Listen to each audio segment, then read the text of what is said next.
I think leadership is something that you constantly have to work on. And I remember one of the times that I think really had changed the way that I lead people is and understand people that work for me is when I first got my big break with FUBU. I moved into Empire State Building and I started now to have to really hire staff. And it's a scary time when you hire a staff because the way you're thinking is, if I'm making $1, if I give somebody 20 cents of it, we could turn that dollar into $1.50.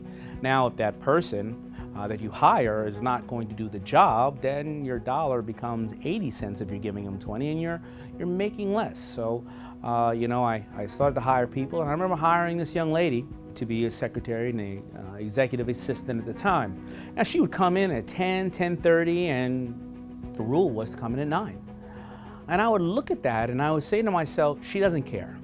She doesn't like her job. And I took it personally. I said, she's ruining my opportunity to grow.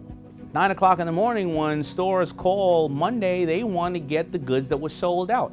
And they're calling everybody. So if she's not there to answer the phone, to pass the phone on to somebody, well, you know what? The store is not going to call again. They're going to call somebody else. And I may lose $500,000, $1 million, $10 million worth of orders because she refuses to follow my lead and come in when she said that she was going to come in. So I wanted to fire her immediately. Partner of mine who had more experience said to me, did you ever ask her what's going on in her life? You're taking this personal and it's not all about you. You work for the person just as much as they work for you. Try to understand her. Because just like in a personal relationship, when people are working for you, it's still a relationship.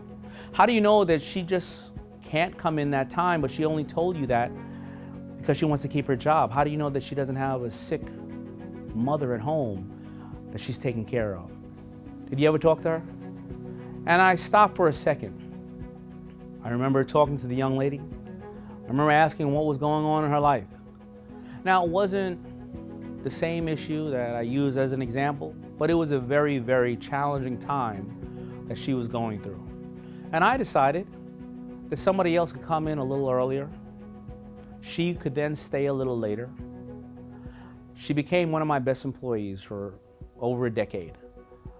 And then she would later on become not only one of my best employees, but also somebody who would help save my business because she went extra steps to make sure that I was okay. And I learned after that that the only thing more important than the number is the person. And to always give them the opportunity to explain what's going on in their life. Now, you can't necessarily solve everything, but once somebody knows that you care about them, they will do everything to protect you and make sure that you're okay.